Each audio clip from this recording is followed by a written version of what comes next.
The morning sun painted golden streaks across the marble floors of St. Peter's Basilica. Pope Leo XIV walked slowly through the empty church, his footsteps echoing in the vast space. The Easter season was coming, and he had something special in mind. The Pope loved music more than anything else in his work. When he was young, before he became a priest, he had played piano and composed songs. Now, as the leader of the Catholic Church, he found great peace in the beautiful hymns and sacred music that filled the Vatican every day. Cardinal Martinez found him standing near the altar, looking up at the magnificent dome above. "Your Holiness," the cardinal said softly, "you asked to see me?" Pope Leo XIV turned with a gentle smile. His eyes sparkled with excitement, something the cardinal had not seen in months. "Yes, my friend. I have been thinking about our Easter celebration this year. I want to do something different, something that will touch people's hearts in a new way." The cardinal waited patiently. He had known the Pope for 20 years, and he recognized that look. When Pope Leo XIV had an idea, it was usually something wonderful and unexpected. "I want to invite a pianist to perform with our choir," the Pope said. "Not just any pianist, but someone truly gifted.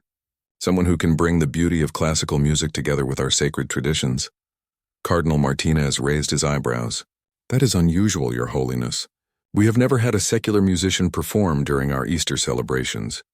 "Exactly," the Pope replied, walking toward the piano that sat near the side of the altar. He touched the keys gently, and a soft note rang through the church. "Music is a gift from God, whether it is played in a concert hall or in a cathedral. I believe that great music can help people feel closer to the divine." The Pope had been reading about a young Italian pianist named Alessandro Marchetti. The newspapers called him a genius. Critics said he could make the piano sing like an angel or cry like a broken heart. His concerts in Rome, Milan, and Paris were always sold out. People traveled from far away just to hear him play. "I have been following the career of Alessandro Marchetti," the Pope continued. "He is only 28 years old, but his talent is extraordinary. I believe an invitation from the Vatican would be an honor he could not refuse." Cardinal Martinez looked concerned. "Your Holiness, do we know anything about this young man's character? His beliefs? Sometimes these artistic types can be unpredictable." The Pope waved his hand dismissively. "God works through all people, my friend. If this young man has been blessed with such talent, surely he will use it with respect and reverence when he comes to God's house." That afternoon, the Pope sat in his private study, writing the invitation by hand. He believed personal letters meant more than formal documents. The letter was written on beautiful Vatican stationery, with the papal seal pressed into warm wax at the bottom. "Dear Maestro Marchetti," the letter began, "I write to you with great admiration for your extraordinary musical gifts. As we prepare for our Easter celebrations, I would be deeply honored if you would consider performing at St. Peter's Basilica. Your talent would bring great joy to the faithful and create a bridge between the classical arts and our sacred traditions." The Pope wrote about his vision for the concert. He imagined Alessandro playing pieces by Bach, Mozart, and Beethoven, composers who had written music for both churches and concert halls. He suggested that the pianist could perform solo pieces and also accompany the Vatican choir in some of the most beautiful hymns. "Music has always been a pathway to the divine," the Pope wrote. "Your performance would not only entertain, but also inspire people to feel the presence of God through beauty and art." The letter was sent with a special messenger to Alessandro's agent in Rome. Within days, newspapers across Italy were reporting the story. "Pope invites famous pianist to Easter concert," read the headlines. Music lovers and church members alike were excited about this unusual event. The Vatican choir director, Maestro Giuseppe, was both thrilled and nervous when he heard the news. He had been leading the choir for 15 years, and they had never worked with such a famous soloist. The choir members practiced harder than ever, wanting to be perfect for this special occasion. Sister Maria, who played organ for daily masses, spent hours each day practicing pieces that might complement Alessandro's performance. She had studied his recordings and was amazed by his technical skill and emotional expression. Meanwhile, in his apartment overlooking the Tiber River, Alessandro Marchetti held the Pope's letter in his hands. His agent Franco paced around the room excitedly. "This is incredible, Alessandro. Do you know what this means for your career? A personal invitation from the Pope. The publicity alone will be worth millions. But Alessandro was not thinking about money or fame. As he read the Pope's words about music being a pathway to the divine, something stirred in his heart. It was not a pleasant feeling. It was anger, old and deep, that he had carried for 3 years. His sister Elena had died in a hospital run by Catholic nuns. She was only 25, and she had been the most important person in his life. The doctor said they had done everything possible, but Alessandro blamed the church. He believed they had not tried hard enough because Elena was poor and could not pay for better treatment. Since her death, Alessandro had stopped believing in God. He played music with passion and skill, but there was no joy in it anymore. There was only pain and anger that he channeled into his performances, making them powerful but cold. Now, looking at the Pope's invitation, Alessandro saw an opportunity, not to honor God or bring joy to people, but to show the world what he really thought about the church and its promises of love and compassion. "I will accept," he told Franco, his voice quiet but determined. Franco clapped his hands together. "Wonderful. I will contact the Vatican immediately to confirm the dates and discuss the program." But Alessandro was already planning something very different from what the Pope expected.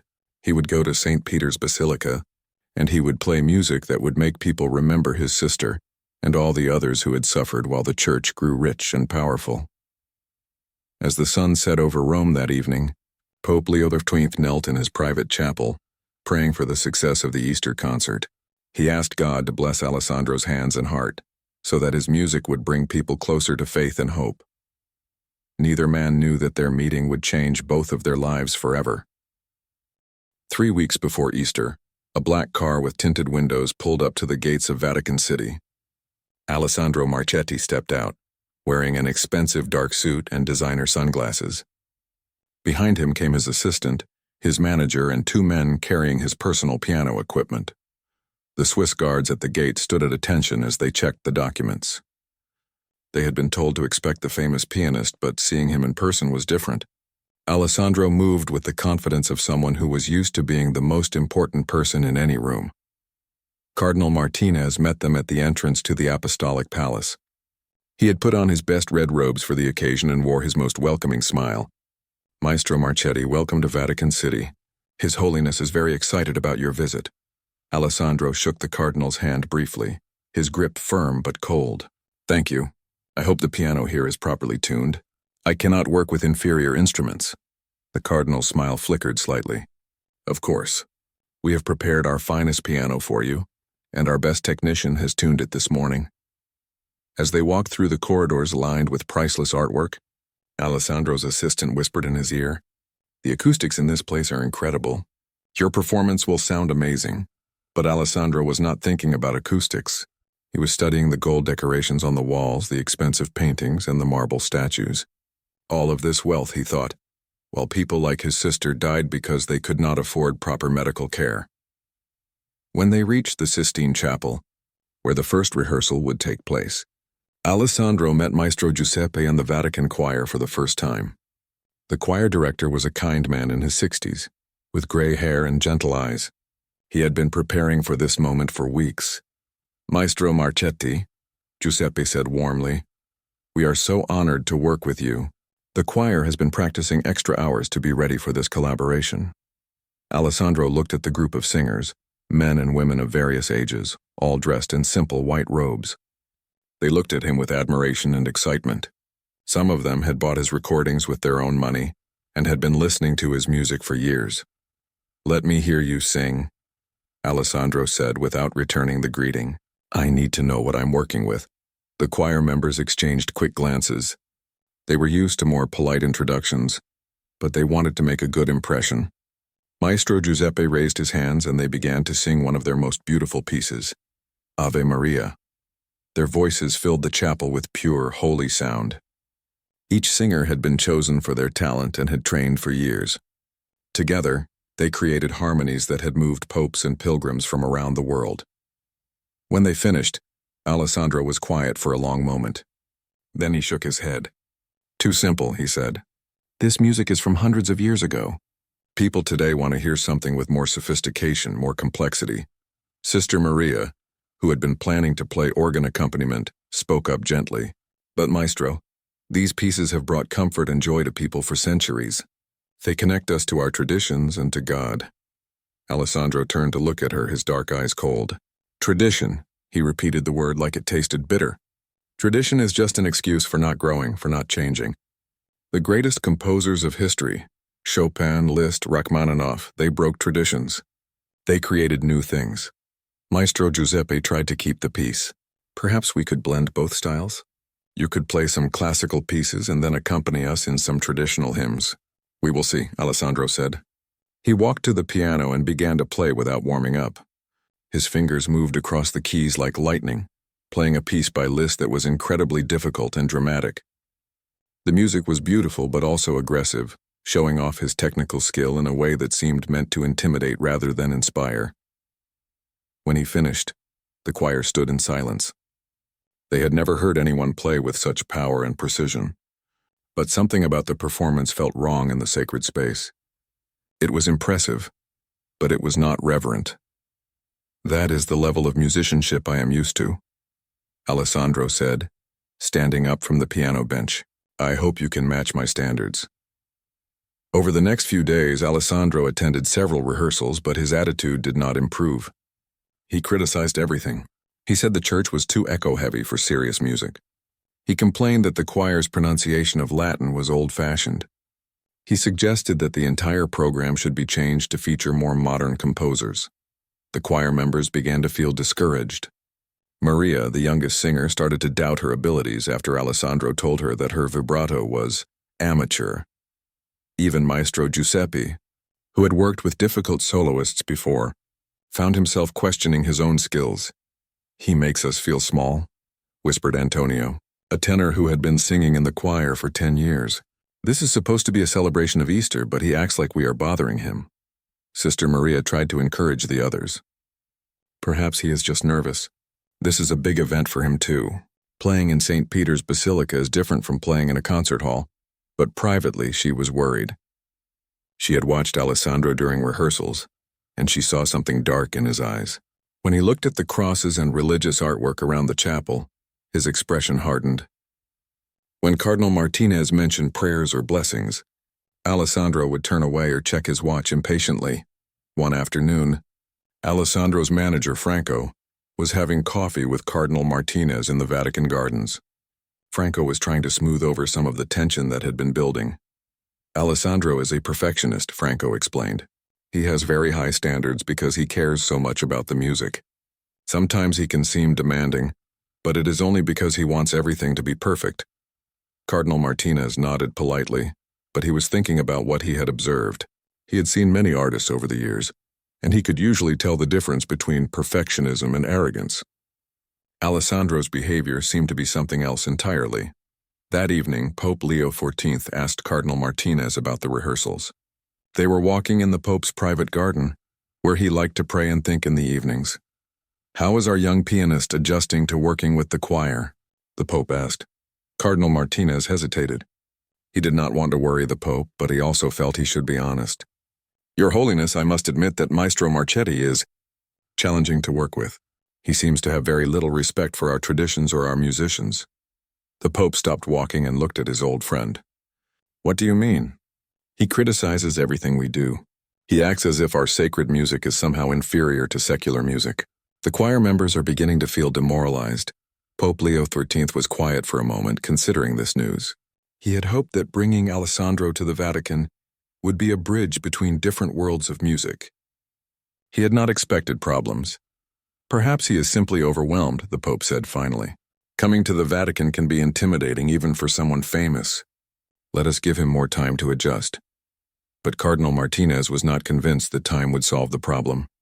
He had seen the way Alessandro looked at the religious artwork, the way he avoided eye contact during prayers, the way he seemed to bristle whenever someone mentioned faith or God.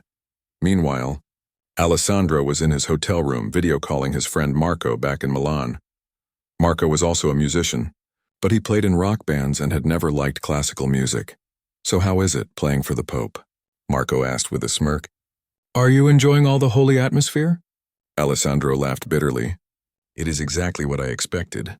Rich old men in fancy robes pretending to be humble while they live in a palace filled with gold. And the musicians here are so naive.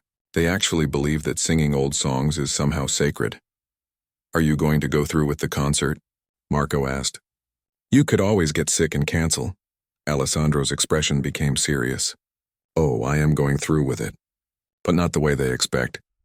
As the days passed, Alessandro's plan became clearer in his mind. He would use the Easter concert to show people what he really thought about the church and its promises. He would play music that would shock them, music that would make them question their beliefs. The choir continued to practice, trying their best to work with their difficult guest artist. They had no idea that Alessandro was planning to turn their holy celebration into something very different.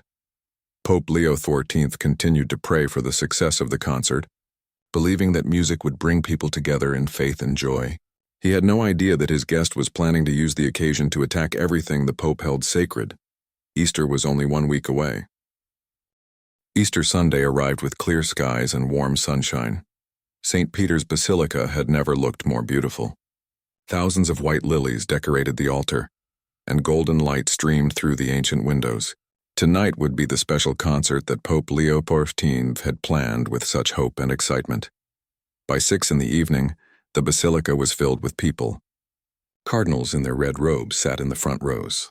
Ambassadors from many countries had come to hear the famous pianist. Rich donors to the church wore their finest clothes and jewelry.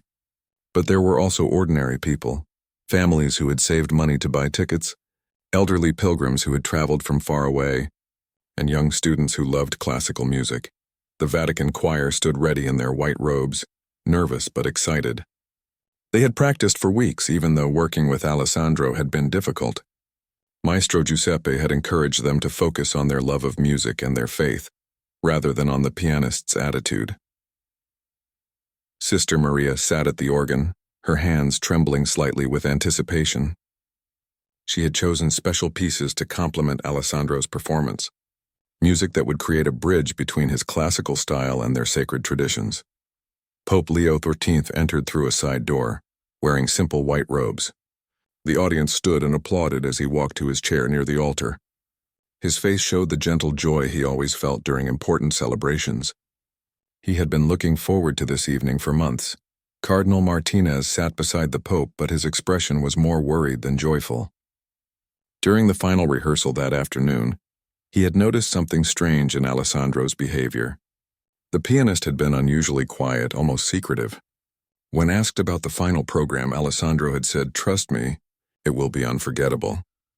Alessandro walked onto the stage wearing a black tuxedo that made him look elegant but also somehow threatening. The audience applauded loudly. Many of them had bought his recordings or seen him perform in concert halls. They expected an evening of beautiful music that would lift their spirits and strengthen their faith. The pianist bowed to the audience, then to Pope Leo XIII. But his bow was shallow and brief, not the deep, respectful bow that was traditional when meeting the Pope. Some people in the audience noticed this, but most were too excited to pay attention. Alessandro sat at the beautiful grand piano that had been specially prepared for him. The instrument gleamed under the lights, its black surface reflecting the golden decorations of the basilica. The entire church fell silent, waiting for the first notes of what they expected to be a sacred and inspiring performance. But instead of the gentle opening of a Bach piece or a Mozart sonata, Alessandro's fingers struck the keys with aggressive force. The music that filled the basilica was harsh, discordant, and completely inappropriate for a church setting. It was a piece he had composed himself, full of anger and rebellion. The audience sat in shocked confusion. This was not classical music or sacred music. It was something dark and disturbing that seemed to attack the very peace and holiness of the space. Some people looked around nervously, wondering if they had misunderstood what kind of concert this was supposed to be. Pope Leo XIV leaned forward in his chair, his face showing surprise and concern. This was not what they had discussed during the planning meetings. Cardinal Martinez gripped the arms of his chair, his face turning pale as he realized that something was going very wrong. The choir members looked at each other in alarm. This was not the music they had practiced with. Maestro Giuseppe raised his hand slightly, not knowing whether to try to signal his singers to join in or to wait and see what happened next. Alessandro played for several minutes, his music growing louder and more aggressive. Then suddenly he stopped. He stood up from the piano bench and turned to face the audience. The silence in the basilica was complete and uncomfortable.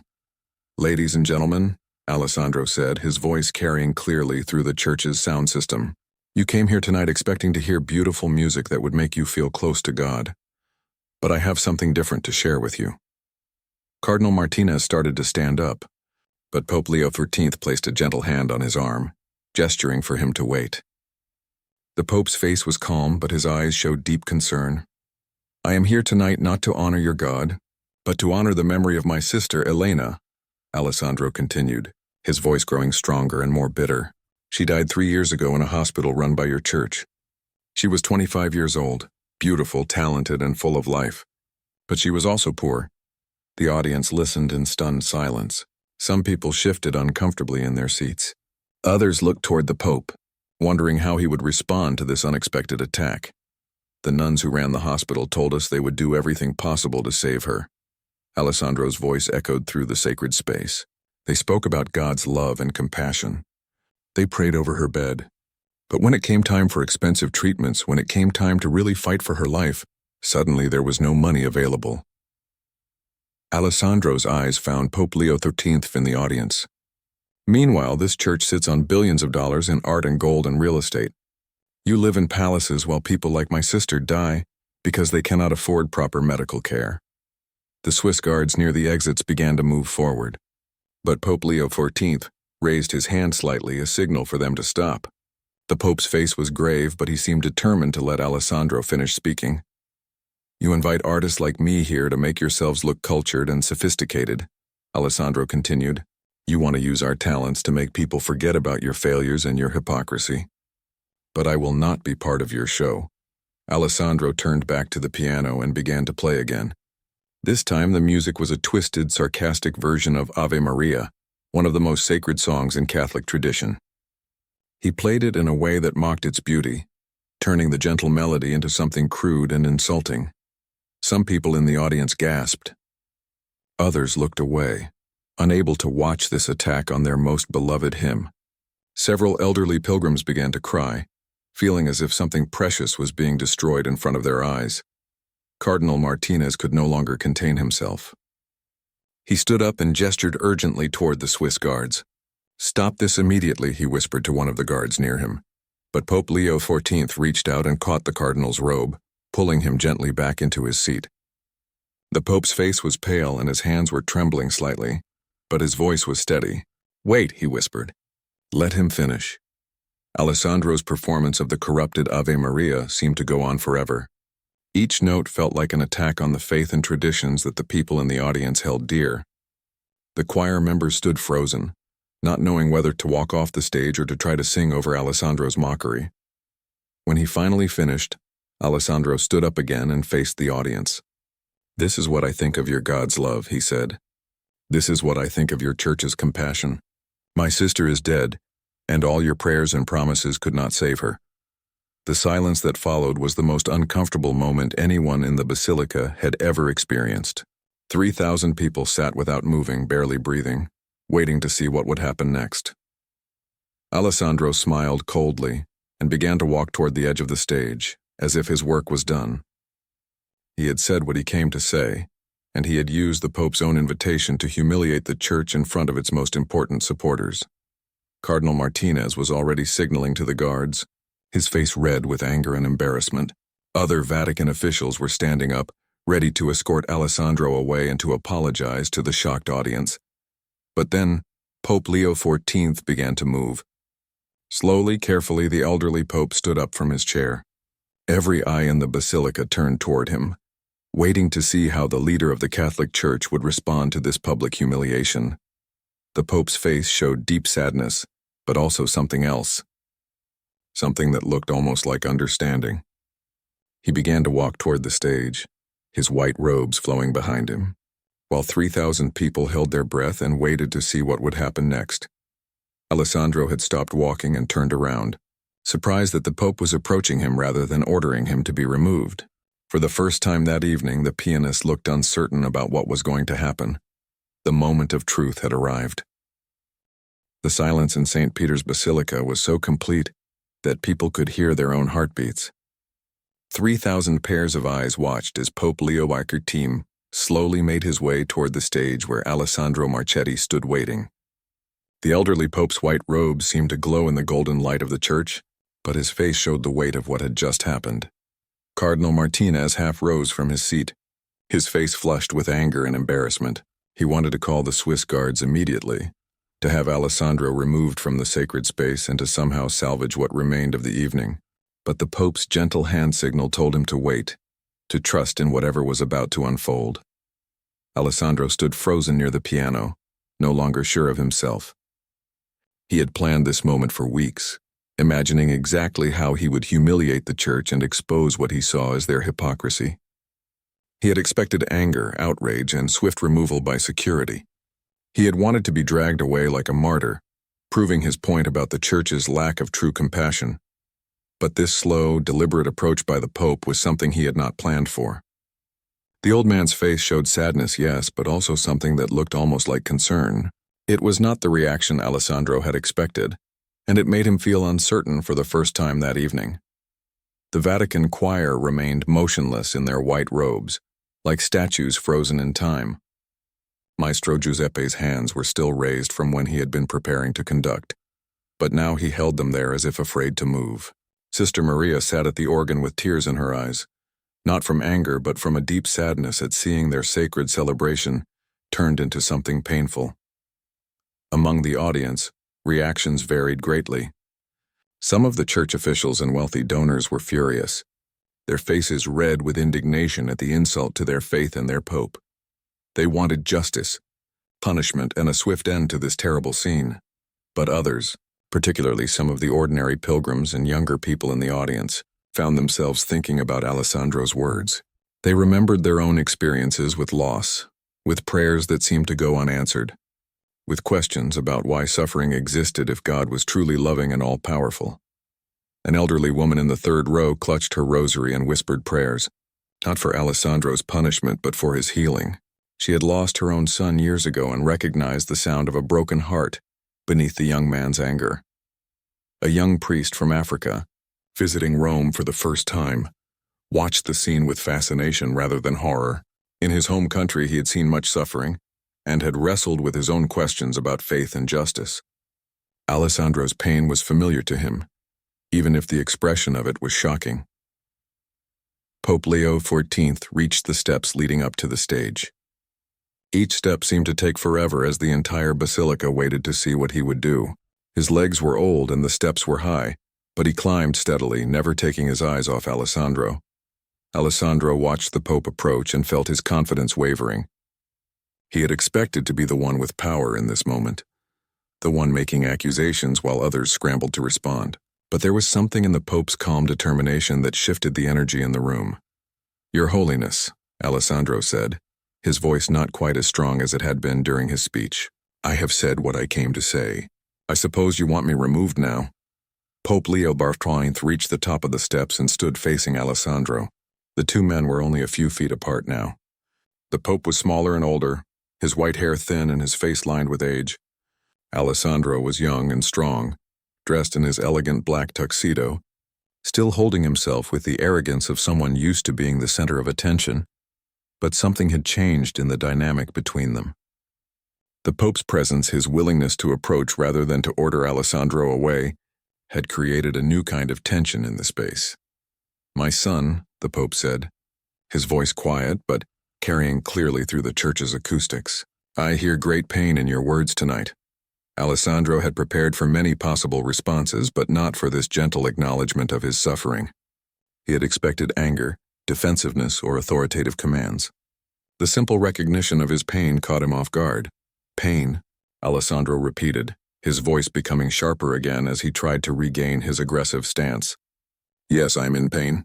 I am in pain because your church failed my sister. I am in pain because you speak of love while people suffer. I am in pain because you invited me here to be part of your show while ignoring the real problems in the world." The Pope nodded slowly, as if considering each word carefully. "Tell me about your sister," he said. This was not what Alessandro had expected either. He had come here to make accusations, not to have conversations, but something in the Pope's tone, in his genuine interest made it difficult to maintain his aggressive posture.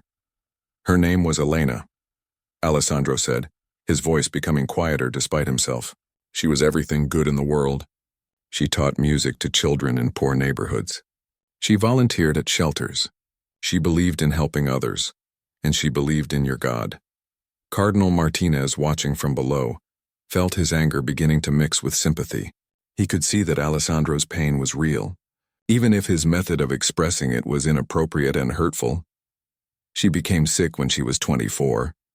Alessandro continued, his eyes now focused on some point beyond the Pope, as if looking back into his memories. Cancer.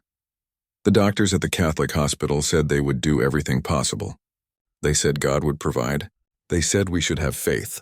Pope Leo XIV listened without interrupting, his face showing genuine compassion for the young man's suffering. For months, we had faith. Alessandro's voice grew more emotional. Elena never complained, never lost hope. She prayed every day. She thanked God even when she was in terrible pain. She trusted that your church would take care of her. The audience could hear the change in Alessandro's voice now. The anger was still there, but underneath it was grief, raw and unhealed. But when she needed the most expensive treatments, when she needed experimental drugs that might have saved her life, suddenly there was no money available. The hospital said they had done all they could. They said it was God's will. Alessandro's hands clenched into fists at his sides. God's will.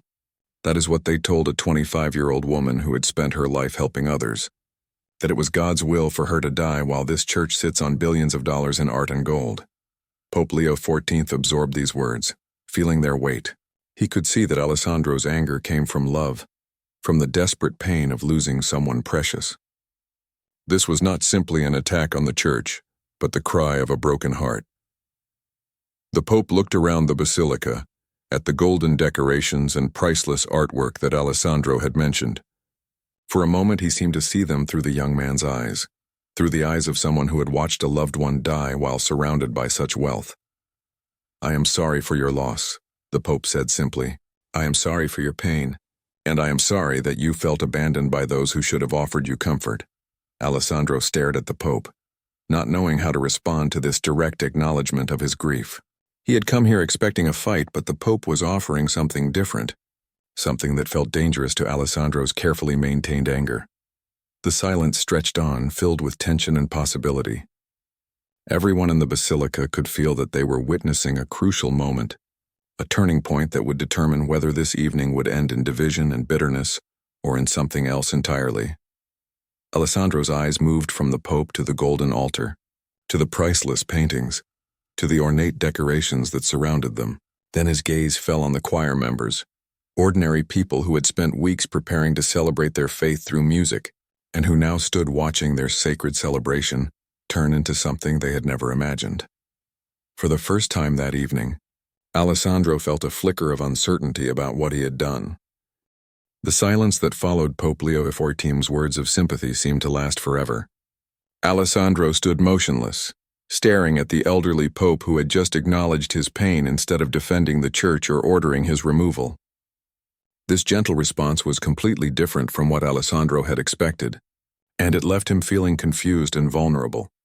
Cardinal Martinez watched from below, his anger slowly giving way to amazement at the Pope's approach. He had known Pope Leo XIV for 20 years, but he had never seen him handle such a difficult situation with such calm wisdom. The 3,000 people in the audience held their breath, sensing that something important was happening on the stage above them. Some were still angry about Alessandro's attack on their faith, but others were beginning to understand that they were witnessing something deeper than a simple conflict between a bitter young man and the church. Pope Leo XIV took a small step closer to Alessandro, his movements slow and deliberate. His aged hands, marked with liver spots and lines, hung at his sides in a gesture of openness rather than authority. "My son," the Pope said, his voice carrying the weight of genuine compassion, "I cannot bring your sister back. I cannot undo the pain you have suffered or change the decisions that were made during her illness. But I want you to know that your anger is not falling on deaf ears." Alessandro felt something crack inside his chest. He had built his rage like a wall around his heart, using it to protect himself from the terrible sadness of losing Elena. But the Pope's words were somehow finding their way through that wall, and Alessandro was not sure he could handle what lay beneath his anger. "You do not understand," Alessandro said, his voice shaking slightly. "You sit in your palace, surrounded by luxury. You have never watched someone you love die while being told it is God's will. You have never felt the helplessness of having no money when money could save a life." Pope Leo XIV nodded slowly. "You are right that I have lived a privileged life in many ways. But you are wrong about one thing. I have known loss, and I have questioned God's plan when faced with suffering I could not understand." The Pope turned slightly, looking out at the vast basilica with its golden decorations and priceless artwork. "When I was a young priest before I came to the Vatican, I worked in a poor parish in southern Italy. I watched children die from diseases that could have been prevented. I held the hands of mothers who had lost everything. I asked God why he allowed such suffering to exist." Alessandro was surprised by this admission. He had expected the Pope to defend the Church's wealth or to speak about divine mysteries that ordinary people could not understand. Instead, the Pope was acknowledging that he, too, had struggled with questions about faith and suffering. "But standing here tonight, listening to your pain, I realize that perhaps you and I are not so different," Pope Leo XIV continued. "We have both loved someone deeply, and we have both felt the terrible weight of loss." The Pope looked directly into Alessandro's eyes. "The difference is that your loss is fresh and raw, while mine has had time to heal. But healing does not mean forgetting, and it does not mean that the questions disappear." Alessandro felt tears beginning to form in his eyes, though he fought against them. He had not cried since Elena's funeral 3 years ago. He had turned his grief into anger because anger felt stronger than sadness, more powerful than despair. "She believed in you," Alessandro whispered, his voice barely audible. "Even when she was dying, she believed that God loved her. She prayed for the doctors, for the nurses, even for the hospital, administrators who told us there was no more money for her treatment." Pope Leo XIV's own eyes filled with tears as he listened to this description of Elena's faith in the face of suffering. "She sounds like she was a remarkable woman," the Pope said. "The kind of person who understood what love really means." "She was," Alessandro replied, his anger momentarily replaced by the pure sadness he had been trying to avoid. "She was everything I am not. Kind, forgiving, full of hope even when there was no reason for hope." The audience watched this exchange with growing fascination. What had begun as an attack on the Church was turning into something more like a conversation between two people who had both experienced profound loss. Maestro Giuseppe, still standing with the choir, felt tears on his cheeks. As a musician, he understood that the most beautiful music often came from the deepest pain, and he was beginning to see that Alessandro's performance had been a song of grief disguised as an attack. Sister Maria, sitting at the organ, found herself thinking about her own calling to religious life. She had become a nun partly because she wanted to serve God, but also because she had experienced her own losses and questions about faith. Alessandro's pain was familiar to her, even if his way of expressing it was shocking. Pope Leo XIV moved even closer to Alessandro, close enough that their conversation became more intimate, though still audible to the audience through the church's acoustics. "My son," the Pope said gently, "perhaps you would allow an old man to share something with you?" Alessandro looked at him with suspicion returning to his eyes. "What do you mean?" "Music," the Pope said simply. "You have shared your pain with us through your music tonight. Perhaps I could share something with you through mine." Alessandro stared at the Pope in confusion. "You play music?" A small smile crossed Pope Leo XIV's face, the first smile anyone had seen from him since the evening began. "I am full of surprises, it seems. Before I became a priest, before I dedicated my life to the Church, I was a musician. I played piano and composed songs." This revelation sent a murmur through the audience. Very few people knew about the Pope's musical background. Even Cardinal Martinez looked surprised. "I gave up music when I took my vows," the Pope continued. "I thought it was a worldly pleasure that I should sacrifice for my faith. But tonight, listening to your pain expressed through music, I realized that perhaps I was wrong. Perhaps music is not something to be given up, but something to be shared." Alessandro looked from the Pope to the piano and back again. "You want to play? Here, now?" "If you would permit it," the Pope said. "I would like to play something I wrote many years ago, before I understood that joy and sorrow, faith and doubt, can exist together in the same heart. The request was so unexpected, so humble that Alessandro found himself nodding without really deciding to. He stepped away from the piano, watching as Pope Leo XIV approached the instrument. The elderly pope sat down at the piano bench, his white robes spreading around him like the wings of a dove. He looked at the keys for a moment, as if remembering how to position his hands. Then he glanced up at Alessandro. "This piece is called Elena's Prayer," the pope said quietly, "though I wrote it long before I knew your sister's name. Sometimes I think God prepares us for moments we cannot yet imagine." As Pope Leo XIV's fingers touched the piano keys, the entire basilica seemed to hold its breath. No one knew what to expect from this moment, but everyone sensed that they were about to witness something extraordinary. The first notes that emerged from the piano were soft and tentative, like someone testing their voice after a long silence. But as the Pope's muscle memory returned, the music grew stronger and more confident, filling the sacred space with a melody that seemed to speak directly to the human heart. Alessandro stood beside the piano, listening to music unlike anything he had ever heard. As Pope Leo XIV's fingers moved across the piano keys, something magical began to happen in St. Peter's Basilica. The music that emerged was unlike anything the audience had ever heard from their pope. It was classical in structure, but deeply personal in emotion. Technically skilled, but filled with raw human feeling. The piece began softly, almost like a whispered prayer. The melody was simple but haunting, speaking of longing and hope mixed with uncertainty. Alessandro stood frozen beside the piano, shocked not only by the Pope's musical ability, but by the depth of emotion in every note. Cardinal Martinez leaned forward in his seat, his mouth slightly open in amazement. In all his years of knowing Pope Leo XIV, he had never seen this side of him. The Pope's hands moved with the confidence of someone who had spent years practicing, someone for whom music was a native language. The Vatican choir watched in silent wonder as their Pope revealed this hidden talent. Maestro Giuseppe felt tears streaming down his face as he recognized the sophisticated composition and the masterful performance. This was not the simple playing of an amateur, but the work of someone who truly understood music.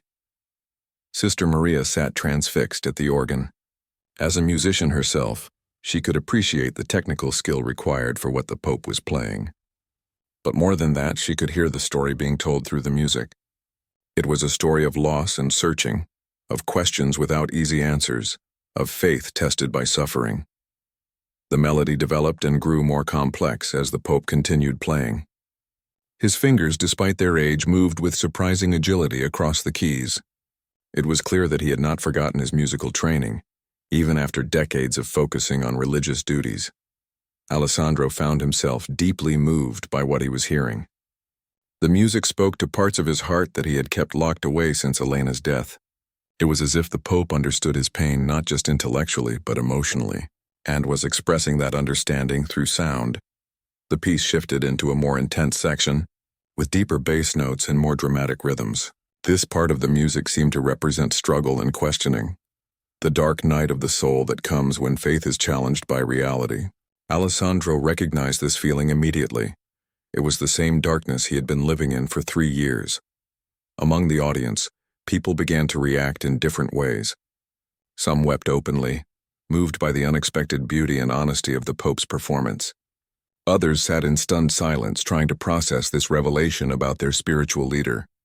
A few found themselves thinking about their own losses and struggles, memories brought to the surface by the emotional power of the music. An elderly man in the 5th row thought about his wife, who had died of Alzheimer's disease 2 years earlier. He had questioned God's mercy during her long decline, wondering why such a kind woman had to suffer such confusion and fear. The Pope's music seemed to acknowledge that these questions were not signs of weak faith, but natural human responses to incomprehensible loss.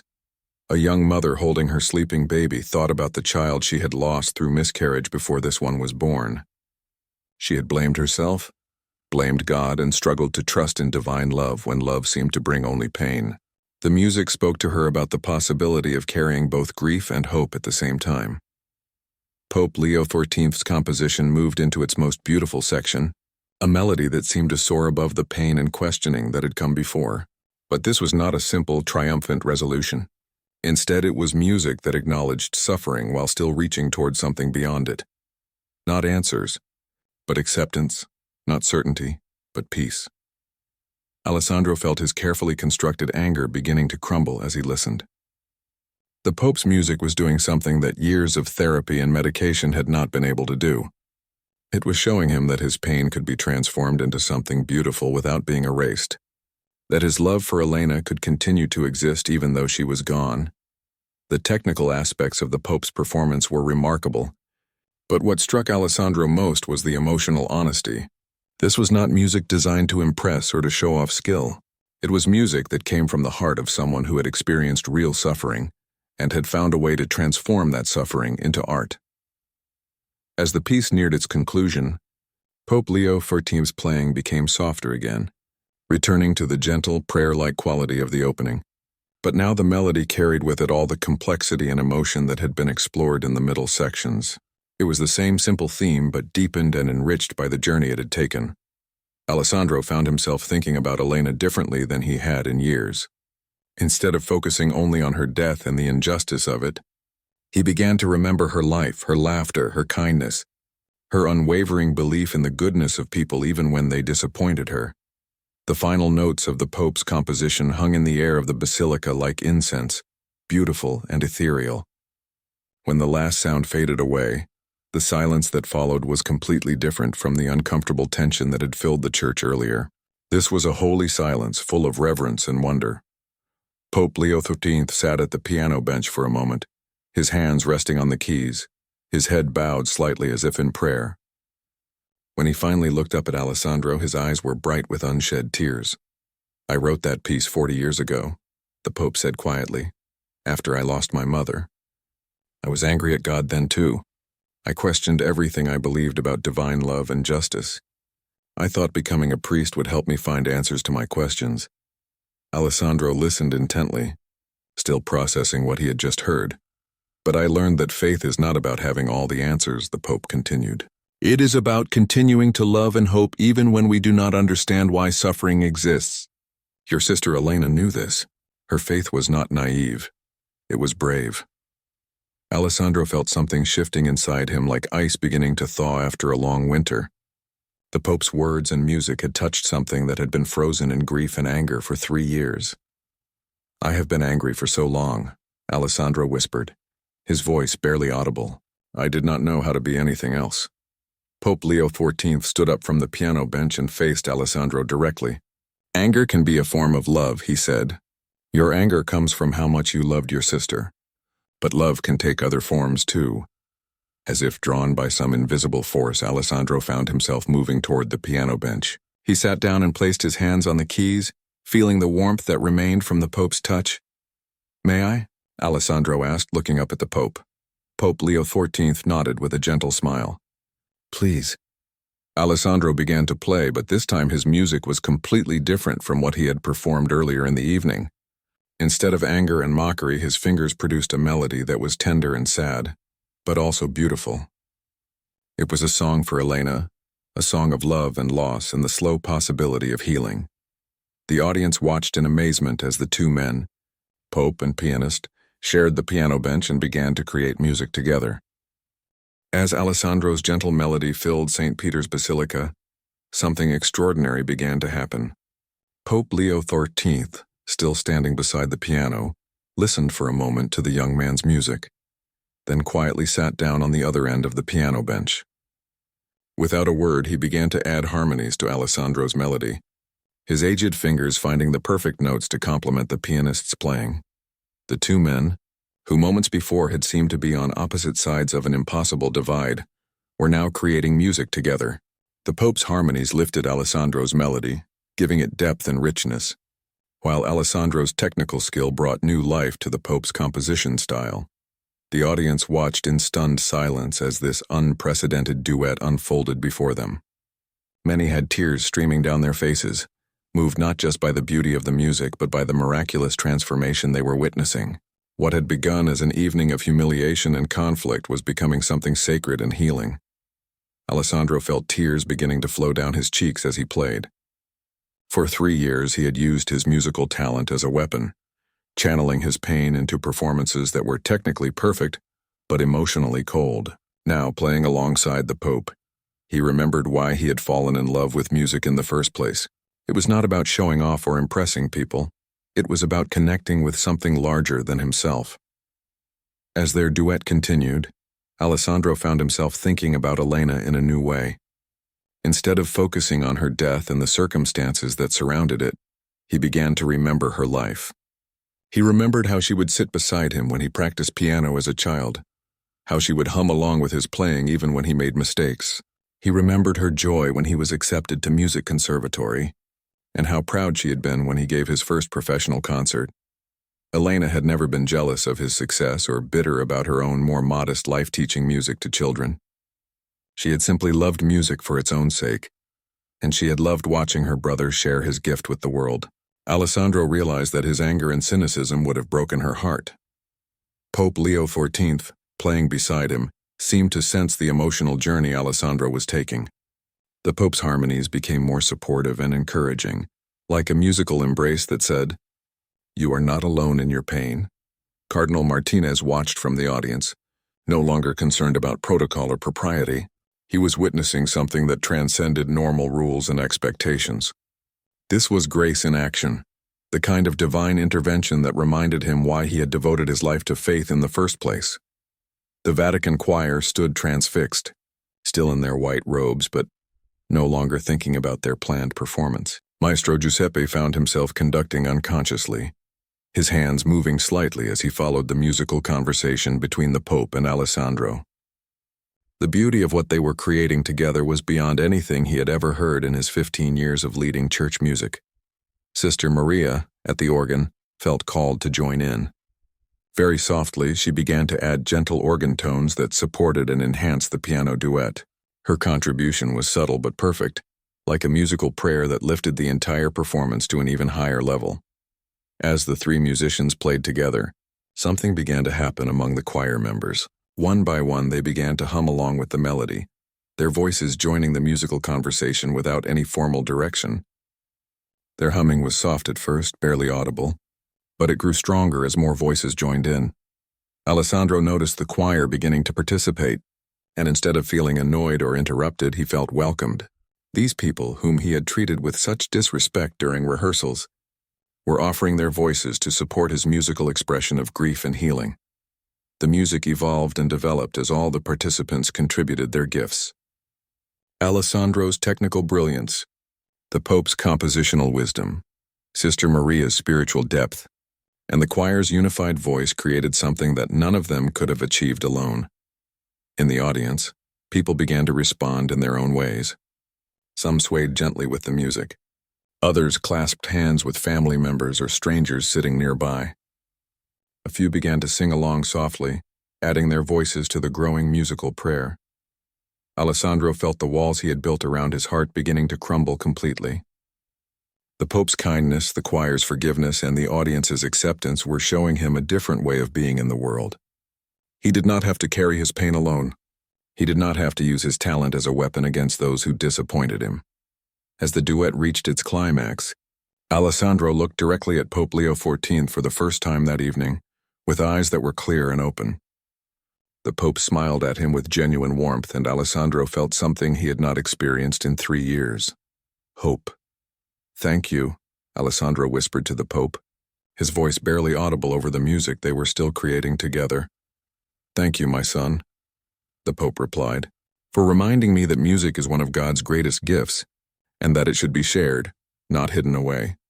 The music began to wind down naturally, both men seeming to know instinctively when it was time to bring their duet to a close. As the final notes faded away, Alessandro sat with his hands still on the piano keys, feeling empty but in a good way, like someone who had finally been able to release a burden he had carried too long. Pope Leo XIV placed a gentle hand on Alessandro's shoulder. "Your sister Elena would be proud of the music you just played," he said. "She would be proud of the man you are becoming." Alessandro broke down completely then, sobbing like a child as years of suppressed grief finally found release. The Pope did not try to stop his tears or to comfort him with empty words. Instead, he simply sat beside him, offering the gift of presence and understanding. The audience watched this moment of raw human emotion with reverence and compassion. Many of them were crying too, moved by the transformation they had witnessed and by their own memories of loss and healing. Slowly, organically, something beautiful began to happen among the choir members. Without any signal from Maestro Giuseppe, they began to sing. Not a planned piece from their rehearsals, but an ancient hymn that seemed to choose itself for this moment. Their voices rose in perfect harmony, surrounding Alessandro and the Pope with music that spoke of comfort, forgiveness, and hope. Alessandro looked up through his tears to see 3,000 people on their feet, not applauding but standing in respectful silence as the choir sang over him. These were the same people he had tried to shock and hurt with his angry performance, but they were responding to his pain with love instead of judgment. For the first time since Elena's death, Alessandro felt that he might be able to believe in goodness again. As the Vatican choir's spontaneous hymn filled St. Peter's Basilica, something unprecedented happened. The ancient song they had chosen, Veni Creator Spiritus, seemed to transform the very air in the sacred space. Their voices, usually well-controlled and precisely directed, now sang with a freedom and passion that none of them had ever experienced before. Maestro Giuseppe stood with tears streaming down his face, his conductor's hands hanging useless at his sides. For 15 years he had worked to perfect the choir's technique, to make their voices blend seamlessly and their timing flawless. But tonight, without any direction from him, they were creating the most beautiful music he had ever heard.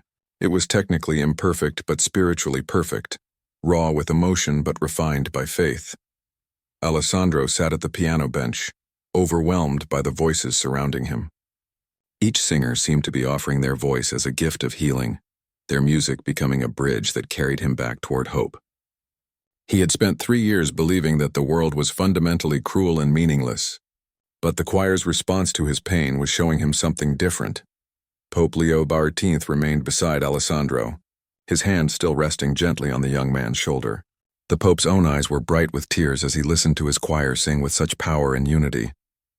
This was what he had always dreamed of when he imagined bringing classical music together with sacred tradition, not just technical excellence, but music that touched the deepest parts of the human heart. In the audience, people were having their own profound experiences. The elderly woman who had lost her son years earlier felt a peace settling over her that she had not known since his death. The young mother holding her baby found herself able to think about her miscarried child without the crushing grief that usually accompanied such memories. The African priest visiting Rome realized he was witnessing the kind of miracle he had read about in Scripture, but had never seen with his own eyes. Cardinal Martinez, who had been so concerned about protocol and propriety at the beginning of the evening, found himself thinking about why he had become a priest in the first place. It had not been for the ceremonies or the authority or the beautiful robes. It had been for moments like this when the divine seemed to break through human limitations and touch hearts in ways that logic could not explain.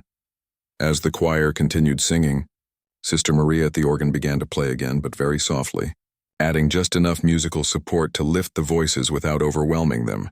Her playing was instinctive and prayerful, guided by decades of experience but inspired by the holy moment unfolding around her. Alessandro gradually became aware that the choir's song was not just about him or his grief. It was about everyone in the basilica who had ever experienced loss, who had ever questioned their faith, who had ever struggled to find meaning in suffering. The music was creating a space where all of these experiences could exist together, without judgment or easy answers. Slowly, Alessandro stood up from the piano bench. He turned to face the choir, these singers whom he had treated so poorly during rehearsals, who had every right to be angry with him, but who instead were offering him the gift of their voices and their forgiveness. One by one, the choir members began to notice Alessandro looking at them. But instead of stopping their song or feeling self-conscious, they sang even more beautifully, their voices becoming stronger and more unified with each phrase of the ancient hymn. Pope Leo XIII also stood, and together he and Alessandro faced the choir and the audience. The Pope's face showed a joy and wonder that surprised even those who knew him best. This was not the controlled happiness of successful church functions, but the deep satisfaction of seeing grace work in unexpected ways. The hymn began to build toward its conclusion, and something extraordinary happened. The entire audience, 3,000 people from many different countries and backgrounds, began to sing along. Most of them knew the Latin words from years of church attendance, but even those who did not know the language found themselves humming or singing wordlessly, adding their voices to the growing musical prayer. Alessandro felt completely surrounded by sound and love, held up by the voices of people he had tried to hurt and disappoint. He understood now that his sister Elena's faith had not been naive or misplaced. It had been based on this, on the reality that humans were capable of responding to pain with compassion, to anger with gentleness, to despair with hope. As the hymn reached its final phrases, Alessandro did something that surprised everyone, including himself. He began to sing along, his voice joining the choirs in the ancient Latin words he had learned as a child but had rejected as an adult. His voice, trained for solo classical performances, blended beautifully with the massed voices around him. The moment when Alessandro's voice joined the hymn was when the choir truly became speechless, even while continuing to sing. They had witnessed their Pope reveal hidden musical talents. They had seen an angry young man transformed by grace, and they had participated in music that seemed to come directly from heaven. But seeing Alessandro choose to add his voice to their song of faith was the moment that left them without words for what they were experiencing. Maestro Giuseppe would later say that, in that moment, he understood for the first time what music was really meant to do. It was not just entertainment or even worship. It was a way for human beings to connect with each other and with something larger than themselves. It was a language that could express things too deep for ordinary words. As the hymn ended, the basilica fell into a silence that was completely different from any quiet moment that had come before. This was not the uncomfortable silence of conflict or the expectant silence of waiting for something to happen. This was the profound silence that follows a genuine miracle, when everyone present knows they have witnessed something that will change them forever. Alessandro turned to Pope Leo XIV, his face showing a peace that had been absent for 3 years. "Your Holiness," he said, his voice steady but filled with emotion, "I came here tonight to hurt you and your church. Instead, you have given me back my faith in the goodness of people. I do not know how to thank you." Pope Leo XIII smiled, his aged face radiant with joy.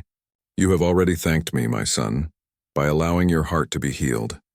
And you have given me something precious too. You have reminded me that music is one of God's greatest gifts, and that it should never be hidden away but always shared."